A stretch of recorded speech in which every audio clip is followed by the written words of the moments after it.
Hello, my dear students, how are you all? Today we read chapter number 9th internal trade. देखिए हम लोगों ने internal trade के बारे में बहुत सारी चीज़ें ऑलरेडी डिस्कस कर लिया था। आज हम लोग जो इस चैप्टर के अंदर डिस्कस करने जा रहे हैं वो होगा हमारा जीएसटी के बारे में। ठीक है ना। अब चेन स्टोर्स के बारे में हम लोगों ने डिस्कस करा था। आई थिंक आप लोगों ने ये पढ़ लिया होगा, और अगर नहीं पढ़ा है तो कोई बात नहीं, मैंने आप लोगों को इसका पीडीएफ भी आप लोगों को ग्रुप के अंदर मैंने सेंड कर दिया है, जिससे कि आप लोगों को बहुत ज़्यादा हद तक कोई भी प्रॉब्लम जो होगी वो सॉर्ट आउट हो जाएगा।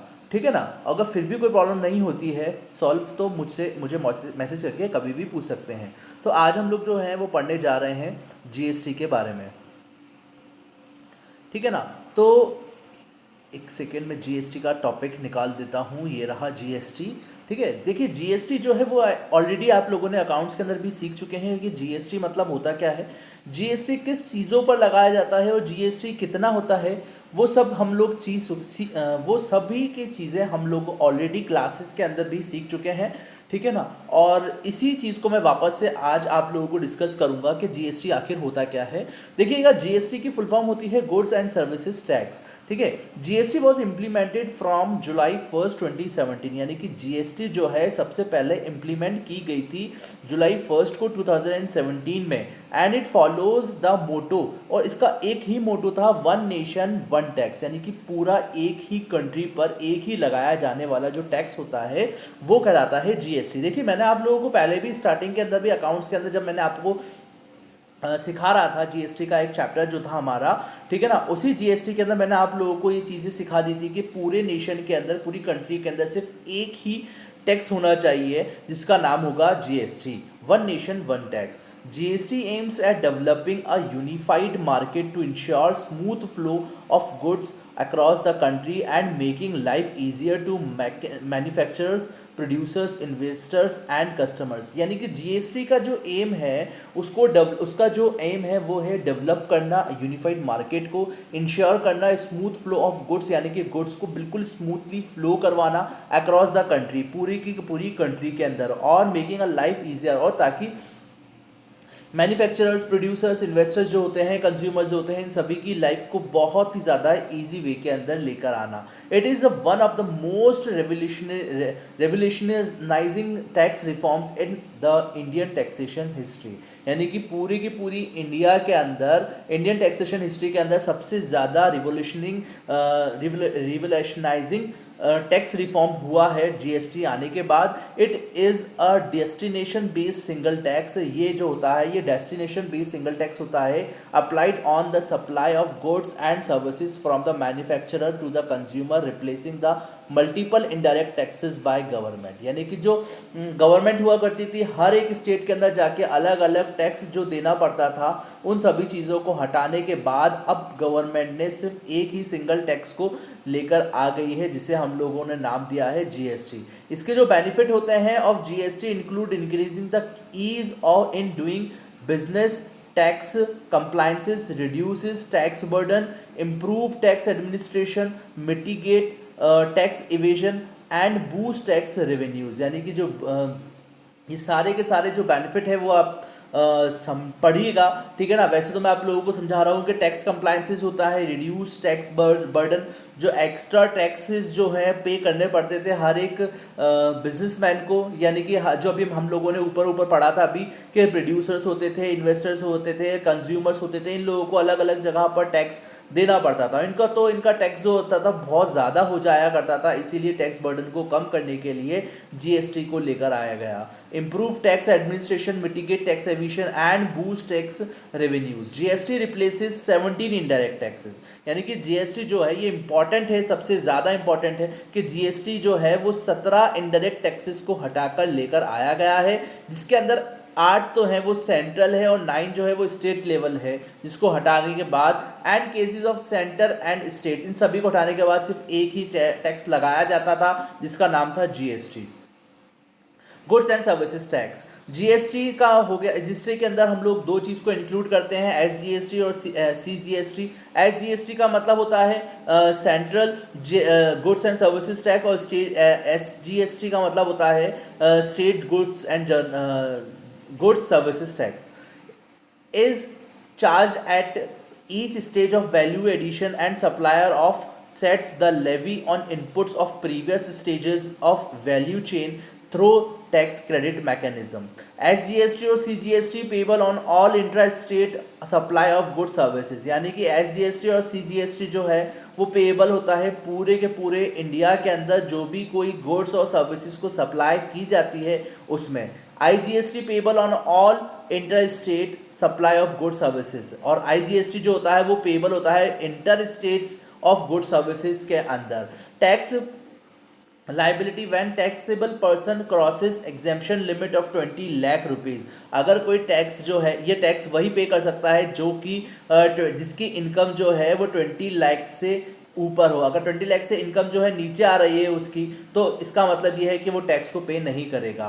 Consumption of GST council, chairperson जो होते हैं इसके फाइनेंस मिनिस्टर होते हैं, और अभी हम लोग जानते हैं कि हमारे जो फाइनेंस मिनिस्टर है वो है निर्मला सीतारमण, ठीक है ना। वाइस चेयरपर्सन है choose from the minister of state government, और वाइस चेयरपर्सन का जो इसके अंदर वाइस चेयरपर्सन का जो चुनाव होता है वो किया जाता है मिनिस्टर ऑफ स्टेट गवर्नमेंट के द्वारा। Members of MOS finance and all ministers of finance taxation of each state. Quorum होता है इसका 50% ऑफ टोटल मेंबर, यानी कि इसके अंदर जो मेंबर्स की संख्या होती है कोरम वो होता है 50% ऑफ द टोटल मेंबर्स, और स्टेट जो होता है 2/3 weightage and centre 1/3 1/3 weightage. Decision taken by the 75% majority, और जो डिसीजन ली जाती है वो 75% मेजोरिटी के साथ डिसीजन लिया जाता है। The council make recommendation on GST including rules and rates etcetera. Rules और रेट्स क्या होता है? Rule of GST in empowering citizens, lower tax burden, जो लोअर टैक्स बर्डन्स होते हैं, lower tax burden, no hidden taxes, a more unified and harmonized market of goods and services, availability of a higher level of disposable income in hand, availability of a wider choice to customers, increase in economic activity as more employment opportunities are available, और increasing क्या हो गया, economic activity हुई जिससे कि ज़्यादा से ज़्यादा एम्प्लॉयमेंट दिया जाने लगा, अपॉर्चुनिटीज़ आर अवेलेबल होती चली गई। फीचर्स ऑफ GST, फीचर्स क्या होते हैं GST के? ये GST के फीचर्स होते हैं, ग्रेटर एप्लीकेबिलिटी होती है, GST is applicable through out the country. GST जो है वो एप्लीकेबल होता है पूरी की पूरी कंट्री के अंदर, इंक्लूडिंग जम्मू एंड कश्मीर भी है इसके अंदर। Applicable on supply, applied on supply of goods और services and not on manufacturer sales. destination based consumption tax, not origin based। IGST on import, IGST is applicable on import goods or services as they are treated as interstate supply in addition to customs duty। E है हमारा GST council, rates of SGST और CGST and IGST and other GST related decisions are mutually taken by center and state under the guidance of GST council। फिर tax slabs जो है वो tax slabs ये सबसे ज़्यादा इंपॉर्टेंट है कि इसके अंदर से जो टैक्स स्लैब्स है वो कौन कौन सी हैं। वो टैक्स स्लैब्स है 5%, 12%, 18% and 28% are there are all goods और सर्विसेज। जीरो GST जो है, zero GST rate on export and supplies to special economic zone. SEZ मतलब होता है special economic zone. Modes of payment of taxes, जो mode of payment होता है taxes का वो है internet banking, debit credit card और नेफ्ट और RTGS, यानी कि जो भी कोई टैक्स वगैरह होता है उसको हम लोगों को पे करना पड़ता है इंटरनेट, वाया इंटरनेट बैंकिंग, या फिर डेबिट कार्ड से, या फिर क्रेडिट कार्ड से, या फिर नेफ्ट से, या फिर RTGS से। Role of commerce and industries association of promotion of traditional international trade, क्या रोल होता है कॉमर्स और इंडस्ट्रीज के अंदर association in promotion of internal trade के अंदर, वो अब हम लोग पढ़ेंगे। The following are the some of the functions performed by commerce and industries association. ये देखिएगा आप लोग को ये रोल दिए गए हैं, मैं आप लोगों को पढ़ देता हूँ वो, और फिर उसके बाद मैं आपको नेक्स्ट में एक एक चीज़ को समझा दूंगा। Role of commerce in promotion of internal trade, facilities interstate movement of goods, leaves, octroi and other local taxes, brings together the sales tax and VAT structure of different states, development of a sound infrastructure, formulation of laws, promotion and marketing of agriculture products or prevention of depletion of brands। देखिएगा ये जो चीज़ें हैं facilitates an interstate movement of goods by registering vehicles, formulating transport to policies and by constructing roads and highways. यानी कि facilitate कर दिया गई inter state movement of goods को, यानी कि एक जगह से दूसरी जगह पर बाय रोड या फिर हाईवे से ये आसानी से माल को पहुंचाया जा सकता है. Levy octroi and other local taxes which form an important sources of revenue for the local government. और जो लेवी ऑक्ट्री है और जो छोटे जो अदर लोकल टैक्सेस होते हैं, ये एक बहुत ही ज़्यादा इंपॉर्टेंट सोर्स होता था रेवेन्यू का, गवर्नमेंट का, लोकल गवर्नमेंट का. Bring together the sales tax and VAT structure of different states and ensures that these taxes are the uniform across states for maintaining a balance in trade. In taxes से क्या होता था, VAT जो होता था या फिर सेल्स टैक्स जो होता था, इससे क्या होता था, लोगों को जो लोकल गवर्नमेंट थी उसको हर एक स्टेट्स के अंदर कुछ ना कुछ बैलेंस ट्रेड हो जाया करता था, यानी कि फ़ायदा हुआ करता था.